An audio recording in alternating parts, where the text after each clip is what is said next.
They don't know what she's going to do, and they are afraid of it. This business of hers seems to make her the center of attention, which puts her kind of in direct conflict with the President of the United States, who, as we know, can't stand anyone else being the center of attention. Doesn't mind you making money, but do not steal the limelight. Michael. Joanna. I'm sorry, it's a Tuesday and you're not in the studio with me, but I will say you've missed a stonker of a day. It's steaming in New York, and we're waiting for the storm to begin any moment. I think we're waiting for that here too, but it's actually kind of on the cool side. Nice. Well, enjoy. And I'm sorry you're not here in the studio, but this is my summer vacation. Oh, this is your this one day. Your summer vacation, and you're working on it. Good. That's the kind of vacation I take too. So we have a lot to discuss, not least Melania and your observations, having talked to people, that relations between Melania and Donald Trump are at their worst since the Stormy Daniels trial. Lowest ebb, I think we say. Lowest ebb. So they're at their lowest ebb. I would say that the Strait of Hormuz and the forever war is at a new low ebb, and we're going to look at that. Also, Trump up against two of the people that he's been torturing, Thom Tillis and John Cornyn, are now torturing him back over whether or not to confirm Todd Blanche. But I wanted to start with a sort of remarkable outburst from Stephen Chung, the communications director, the White House communications director. And I hope or you might call him the outburst director. The outburst director, the outrage director. And I hope we can put up some pictures of him here, because not everybody will know him. He's not as out front as Caroline Leavitt, the White House press spokesperson, is. But this was an attack on Richard Gere, the actor who's in his 70s now. And I don't want to repeat what he said, but it dug up a very old early internet rumor about Richard Gere. Yeah, and that actually rumor predated even the internet. Is it possible anything predates the internet? Yes. Wow. Well, yes, me. I predate the internet. I guess I do too. I guess probably a lot of our listeners predate the internet, but it seems impossible to remember back. But he just had this sort of wild outburst against Richard Gere. And well, it was just a very strange thing to come from the White House. And I understand we don't want to repeat this, because I mean this is this is one of those things that happened, I think, beyond explanation. That there was this rumor about Richard Gere, a dark, terrible, inexplicable, and I would say impossible rumor about Richard Gere, right, that achieved enormous velocity at a point in time, and this is a long time ago. This is certainly the late 70s, 80s, and it was absolutely untrue and absolutely meaningless, but completely derogatory and kind of, from a reputation standpoint, kind of debilitating. Now, Richard Gere long since has gotten past that. The rumor doesn't kind of faded into nothingness, and certainly faded into irrelevancy until yesterday. When Stephen Chung, and I've been puzzled about this. What would have motivated him to say such a thing, to resurrect such a ridiculous thing? Now, Richard Gere has been saying things against Donald Trump and the Trump administration, which, by the way, does not make him unique in any sense. Right, almost the entire of Hollywood does that. Hollywood, almost, certainly half or more of the nation does that at any given moment. But So why was Richard Gere suddenly singled out, and why was he singled out in such a low way? And I thought, well, they're mad at Richard Gere. The president is mad at Richard Gere. So Stephen Chung was assigned this job, his daily assassination here. And somehow he pulled this out of his hat. But I don't think that's true. And I think that this must be, and we don't want to repeat this rumor. Do we have to? No, let's try. No, and if you really want to go and inspect the rumor, you can go and read about it on the Daily Beast, because we had a long conversation about how do we cover this story. And again, it's only relevant because it's the White House communications director channeling very clearly, I think, his boss, the president of the United States. And right now, the most powerful man in the world.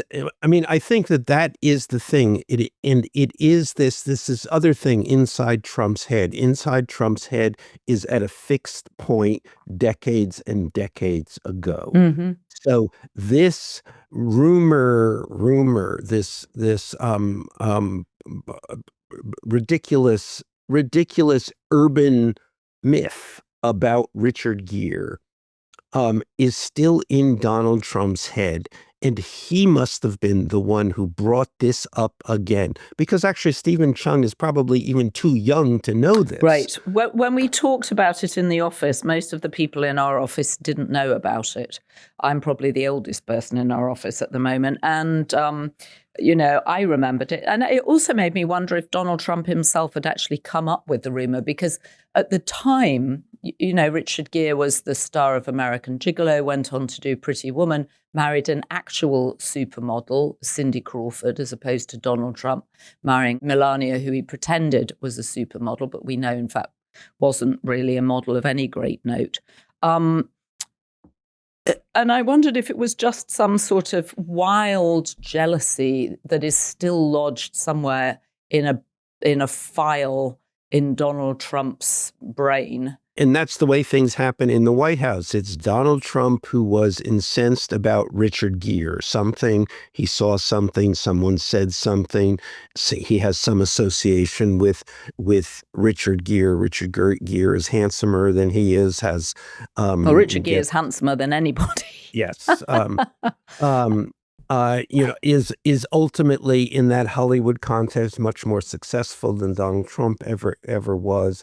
All of those reasons in which he might have been envious of Richard Gere.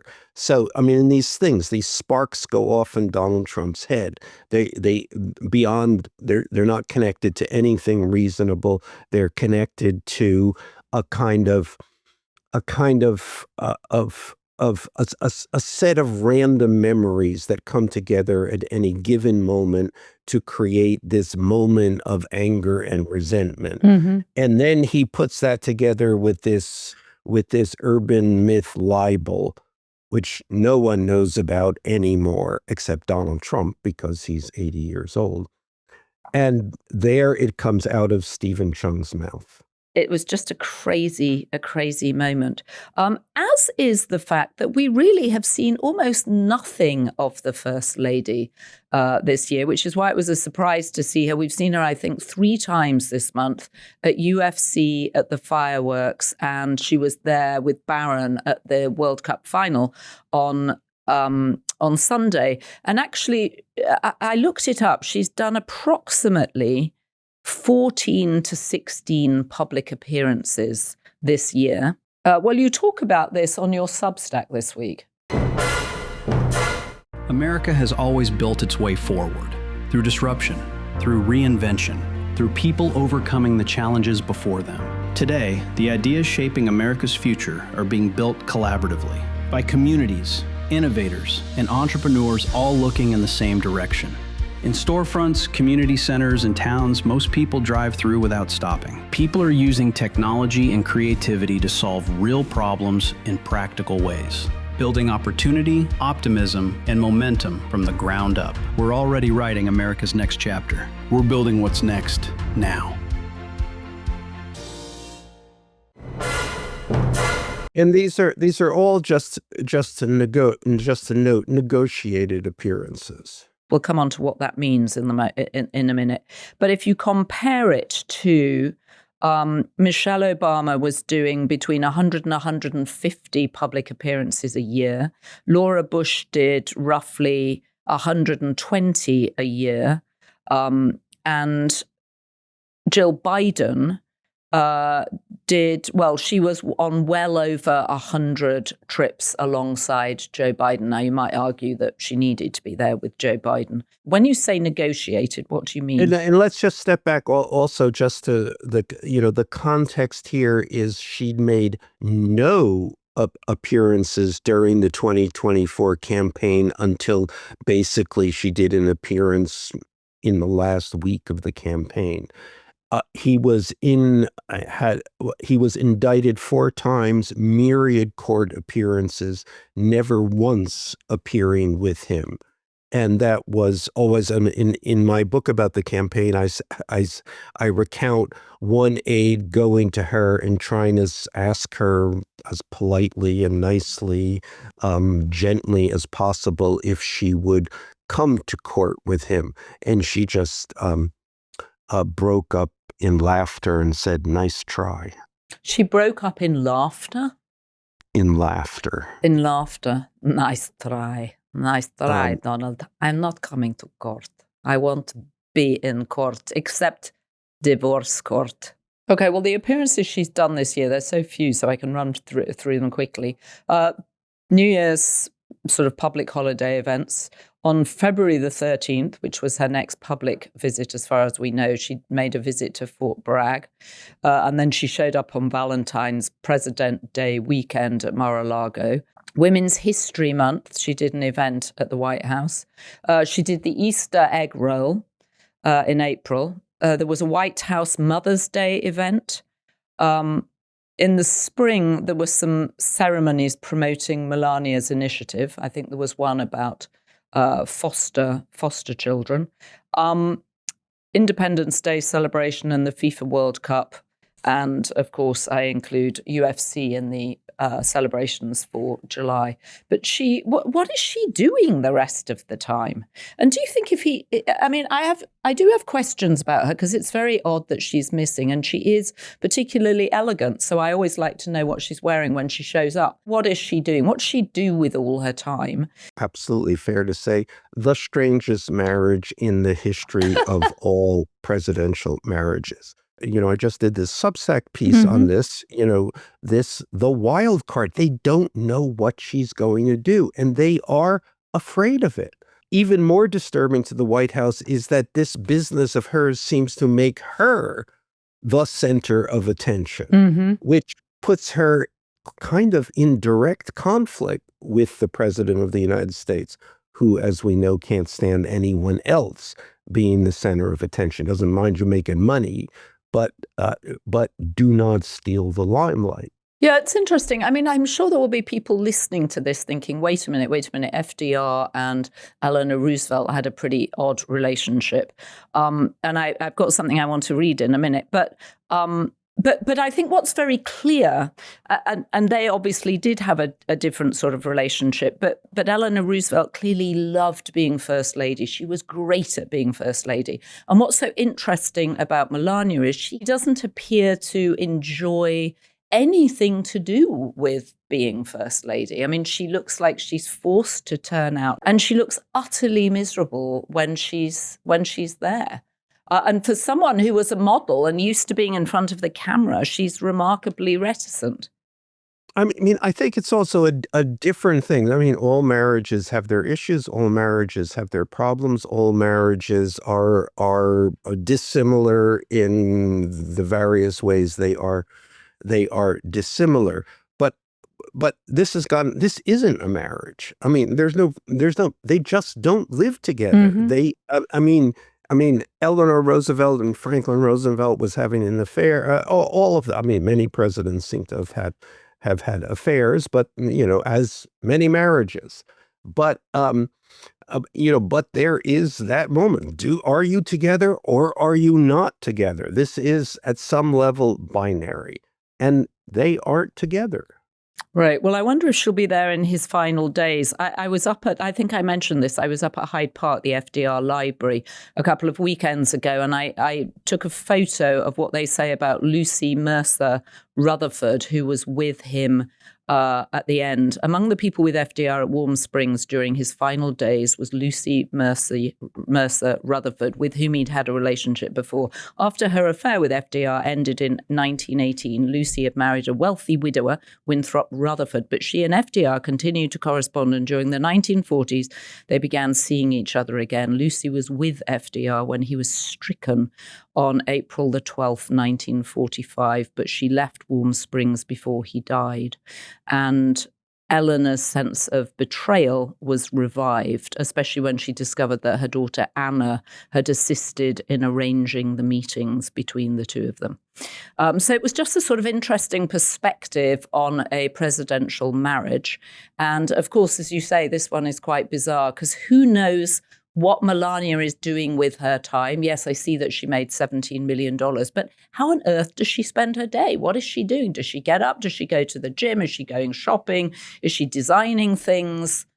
Here's a perspective from the White House that one person in the White House I know refers to it as the Charles and Diana of it all.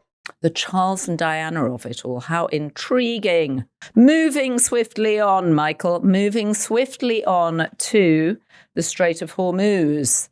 The president of Hormuz, as we call him, We're now waging the Battle of Hormuz. Right. And I have a question for you, which is, how does a forever war become a forever war? How do you know you're in a quagmire? Well, that's a good question, but let's do the first one. How does a forever war become a forever war? Well, that might be the kind of good news for Donald Trump, which is, I think that a forever war becomes a forever war because people start to forget that the war is going on, or it goes on to the back burner. It's no longer top of the news. I mean, for instance, we didn't begin today's podcast with that story because what can you say? What can you say that we haven't said before about this? Mm-hmm. He got himself into a war that he doesn't know how to get out of. But one of the reasons that you don't get out of it is because people stop yelling at you about it. It just goes on and on in the background. And that would be politically, that it might not be so bad for Donald Trump, that it's not the top headline anymore. But, I think, again, this is our job now, is to say it does go on. It is a forever war. The guy who promised no more forever wars has gotten himself into a forever war, which gets more and more complicated, more and more difficult to extricate himself from day by day. We now have, and it gets bigger too, more complex and bigger. We now have the Houthis apparently joining this war, and so we have the Strait of Hormuz, which has been essentially closed down to 20% of the world's oil. But now the Houthis are threatening to close down the strait between the Red Sea and the Gulf of Aden, I think it is. And that's another like 12% of the world's oil. So damn, I don't know. I don't know what Donald Trump does. I don't know what he can do, and he doesn't know what he's doing. Here's something most people don't realize. There are companies called data brokers making billions by collecting and selling your personal information, your address, phone number, family members, even details about your income. And it's not just about junk mail.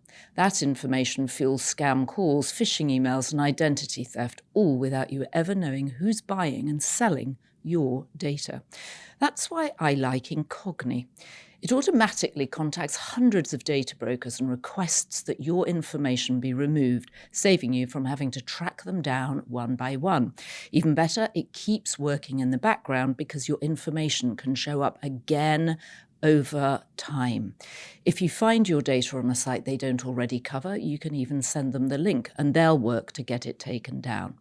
The whole process is automated, easy to set up, and you don't have to be a tech expert, and I'm not, to take control of your privacy. To get an exclusive 60% off an annual Incogni plan, go to incogni.com/beast or click the link in the episode description box.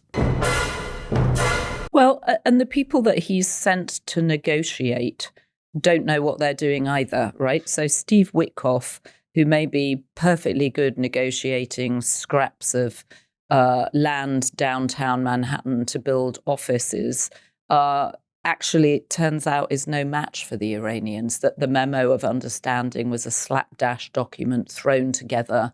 No one was really paying any attention. And it's now, it seems, of zero value. Well, it clearly is of zero value now. But still, the likelihood, again, is that they will come up with another ceasefire, which will then, in its own way, erode, or then in its own way establish the Iranian superiority in this situation. Or, and this is, people are slightly starting to get afraid of this, Donald Trump will actually invade, put boots on the ground. Now, I tend to think that even Donald Trump would not be that stupid. But, you know, those are words you probably don't want to get caught saying. Meanwhile, back at home, as he gears up for the midterms, he's still trying to get Todd, Blanche confirmed and Jay Clayton confirmed. Well, even before we get to that, which is obviously top of mind for him, but the other thing is that this is about his problems with Republicans in Congress, and he has a set of problems with Republicans in Congress, including top of the list is the Iranian war. Mm-hmm. I mean, he has the was that just last week? Well, yeah, I think so. When the enough Republicans joined with the Democrats to say, "Hey, you cannot go to war without our approval. This is, the Constitution of the United States. You cannot do this." And it was a kind of rebuke, almost a censure. But now he is back to war without consulting Congress, back to war, and at the same time asking Congress to fund this war. Mm-hmm. And that may not happen. I mean, from the Republican standpoint, and looking out at a midterm election here, they are being asked to fund an incredibly unpopular war. Now, they're not only being asked to fund an incredibly unpopular war, but it's now a war that they voted against last week. So the position that they're in now is well, we told you not to do this, but because you're Donald Trump, we're going to give you the money to do it anyway. So how is that going to play with the midterms, and how's that going to play with his relationship with members of the Republican Party in Congress, who he is asking now to, at least in the Senate, to approve his pick for Attorney General? Right. And both John Cornyn from Texas and Thom Tillis from North Carolina, both of whom Trump has attacked. He's called them losers. He's called them hopeless. And now, of course, Todd Blanche can't get confirmed without them. So they turn out to be hinge senators who couldn't be more important to him. And I suspect that both of them will roll over in the end because they don't want the hassle. And I'm sure that they both want lives post the Senate where they can make some money, and they don't want Trump coming after them endlessly and making it too difficult for them. But what a weird position for him to be in. And I wonder if for him it's just another day in Washington, and this is how politics is. Or actually, if they are dug in and truly hate him, which they obviously do, and don't want to give him this last victory. Well, one can only hope. But as you say, this is power at a to say the least meaningful level. And Todd Blanche, whether he is confirmed or not, he will continue as the acting attorney general with enormous power. And we've seen the White House use this power again and again and again to cause its enemies enormous amounts of grief. I mean, nobody is going. All of these legal efforts against the enemies almost always come to naught, but before they come to naught, man, those are really steep legal bills. They really make you drop everything else, and this is what you have to do for a living, is to defend yourself. Mm-hmm. So, Tillis at the age of 65 and Cornyn at the age of 74, might rightly say life is too short. Yeah, let's just walk away from this. Right, let's just walk away. So if he does lose the House, and let's assume for a second he keeps the Senate, because the Democrats in Maine haven't figured out who's going to replace Graham Plattner yet. But they've come pretty close to figuring it out. Now, whether that person can pull it out of the bag or not, we don't know. So this is Troy Jackson we're talking about, who's been a senator. He's been on the state Senate in Maine. Yes, and he will, by all accounts, become the Democratic nominee, and and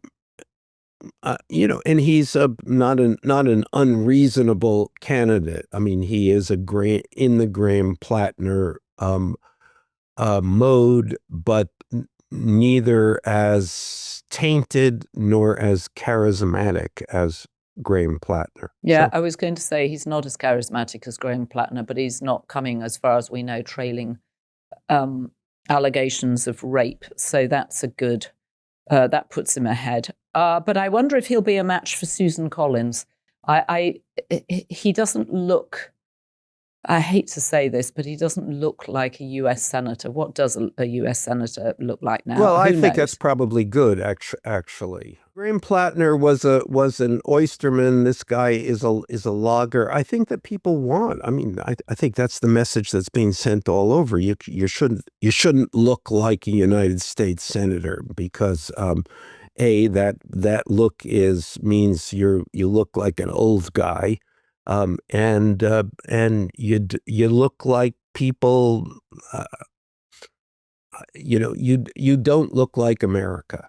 So I think this guy probably has a reasonable chance. Why wouldn't he have a reasonable chance? If this is going to be a true blue wave, of course he does, in a blue state. Susan Collins has won before, but we know her vulnerabilities are that she's a Republican, and when push comes to shove, she sides with Donald Trump. Yeah, she makes a lot of sound and fury about nothing, and then votes for him anyway. So, all right, well then let's just imagine that the Democrats do end up winning Maine and turfing Susan Collins out.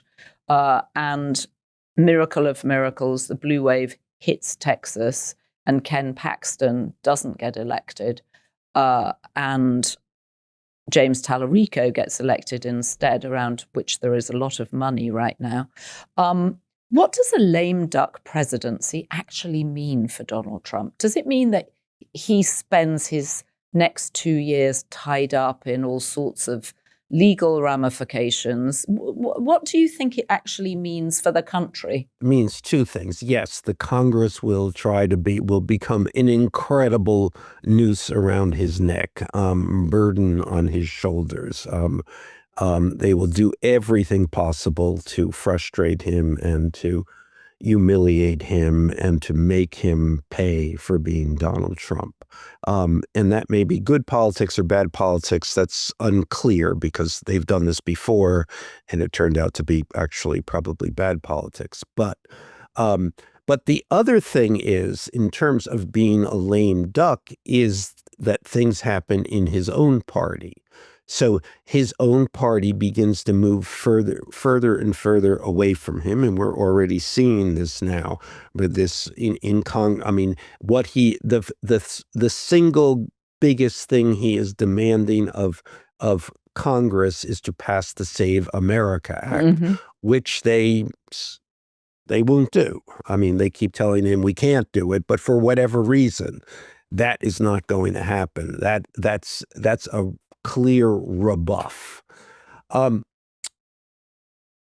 then individuals are going to start to come out. We saw J.D. Vance this past week go on Joe Rogan, and God damn, if he wasn't basically publicly proclaiming his distance from Donald Trump. In a way, during the 2024 race, when Kamala Harris, everybody was saying, she's got to get some more, put distance between herself and Joe Biden, and she really didn't. But in this case, J.D. Vance was clearly putting distance between himself and Donald Trump.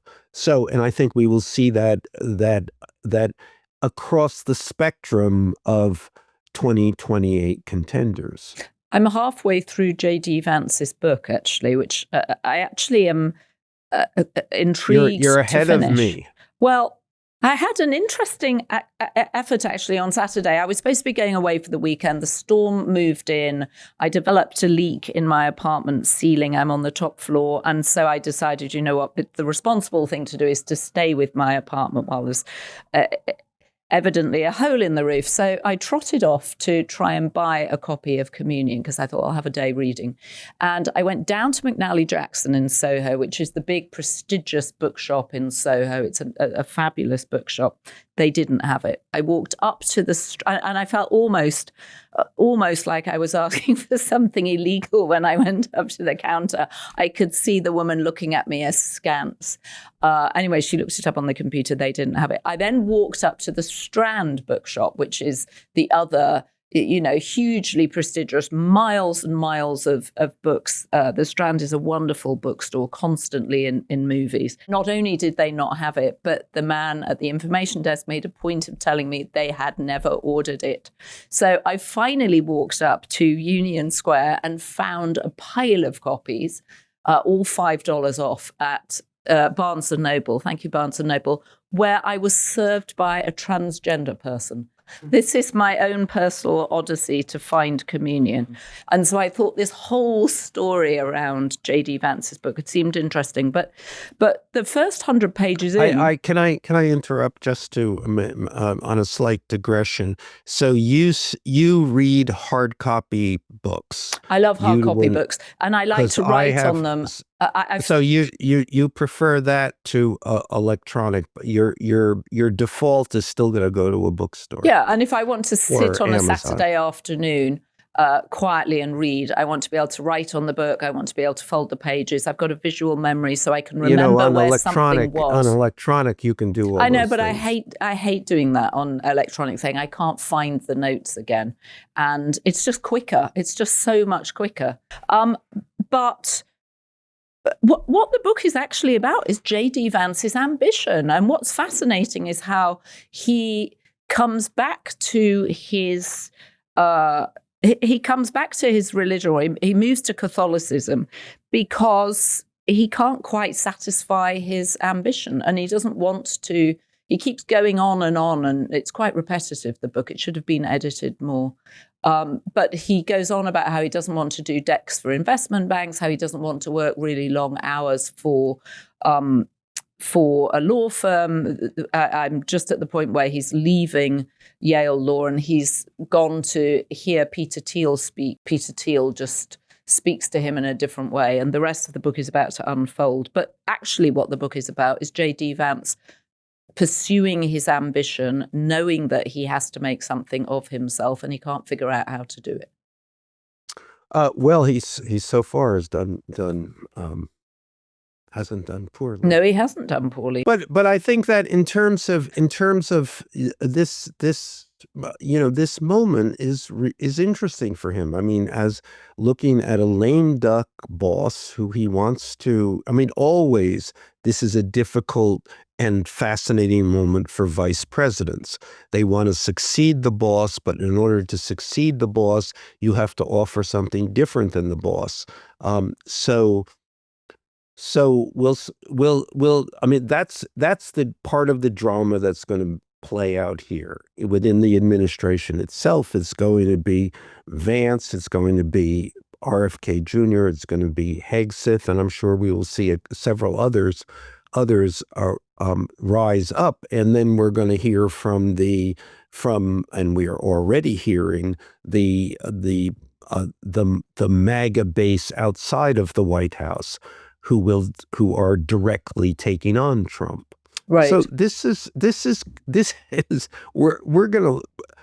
going to be an unhappy couple of years for Donald Trump. And probably the country. We've had this first year, which was, oh my God, the most powerful. He's seizing power all over. The dominance is going to crush us all. He has reinventing the presidency. The new book, the Haberman and Swan book, the New York Times reporters, is basically about this, about the most powerful presidency ever. But actually, that's already old, and we're already passing into another phase of this presidency where Donald Trump is up against it almost on every issue that this presidency has raised. And then we move into a further phase of this when the midterms happen and the official lame duck period begins. Did you see that he posted the first picture of J.D. Vance and Usha Vance's new baby? I did not. Well, I was trying to figure out if they'd organised for that, because you would think that as parents they might want to post their own first picture, but perhaps they wanted it for the baby, that they could say, oh, when the child is 25, your baby picture was posted by the president. Anyway, I also like to imagine that J.D. Vance texted it to Donald Trump, and Donald Trump immediately put it out there before J.D. Vance had the opportunity to tell everybody that they had a baby. Anyway, congratulations. They now have 4 children. And of course, it's too much for the observatory. So they're buying a $9 million house 50 miles away because, like Donald Trump is reconfiguring the White House, it turns out that the observatory can't quite contain the Vance family, and they need a weekend place. So they're buying, well, as I said, a $9 million house in Virginia for the weekends. What is the name of the child? The child is being called Donald John. No, I'm making that up. The child is actually being called Alec Neil Vance. That was very convincing for a moment. Well, you got me there. Nothing would surprise me, except that, as you say... And I thought, how smart. That was literally, how smart.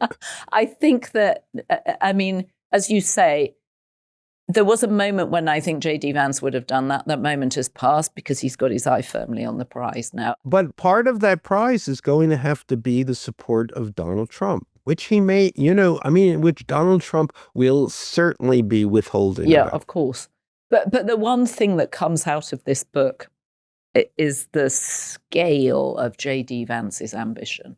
That it's not going to be enough to be a high-powered lawyer with a Yale law degree. He doesn't want to go into investment banking. In defense, all of the people who run for president have an ambition not only is outside, but probably pathological. Right. Okay. Well, it's pathological. It's on every page. You can see it. And now he's corralling the Catholic Church to give it a framework. But I'm curious about his about his Catholicism. I'm curious about his spiritual understanding. So let's. Well, I'll come back to it. This will hold my feet to the fire to finish it. I'm gonna read this damn book, but not in book form. I'll read it on my phone. Okay, well, you can read it on your phone. I have to read it in book form. But Peter Thiel appears to be the Pied Piper to Catholicism, at least where I am right now. And of course, in Britain, where I know you love to go, and we did some podcasts earlier this year where you were at Claridge's Hotel. Only you could pull off the Claridge's Hotel thing quite so beautifully. Andy Burnham, new British Prime Minister. How is he going to get on with Donald Trump? What do we think Donald Trump thinks about him? Do we think that Donald Trump even cares that England has a new Prime Minister? Yeah, these things come to him a little late. I mean, I think, as I've said before, I was the person who, in the spring of 2016, 2 weeks before the Brexit vote, told Donald Trump about Brexit. And it went like this. Well, what's your view of Brexit? What? Brexit? I said, the vote in the UK to leave the European Union. I'm for that. So perhaps he has not yet been told that there is a new prime minister. But the question will be, I mean, the question for Andy Burnham, and it's a kind of a central question, is how does he deal with Donald Trump? I mean, this is Keir Starmer, his predecessor, dealt with Donald Trump by how should we say this, bending over, Yep. And I wonder if Andy Burnham will take the opposite tact, and that tact would be the I guess we would call it the Hugh Grant tact. Why? What did Hugh Grant as Prime Minister in Love Actually do to... Oh my God. What does he do to the American president? Oh my God, he stands with him at number 10 and dresses him down and says, you're not we're a small nation but a fierce nation, and we don't eat shit from anybody.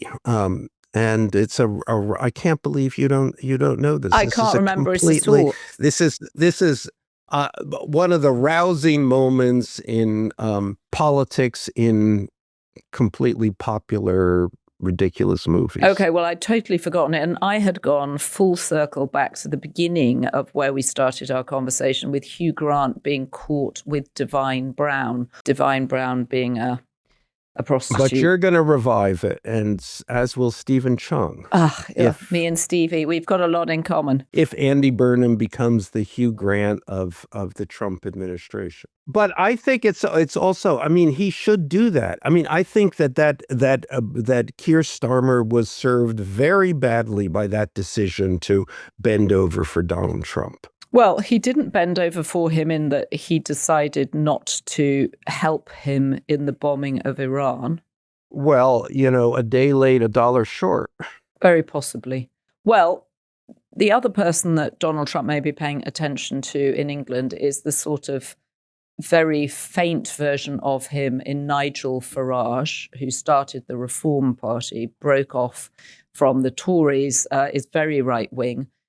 Was found, he got voted in as an MP in Clacton in Essex, to the east of the UK, and was discovered actually by a Murdoch newspaper to have taken £5 million, which in British terms is a big chunk of cash, sort of more significant in Britain than perhaps it would be here, from a businessman there, which he claimed, once rumbled, that it was for his security. And that's all it was for, and it wasn't for favours in any way. Anyway, long story short, as we've discussed before, he then decided to resign from his seat to address criticisms of him and to re-stand for the seat.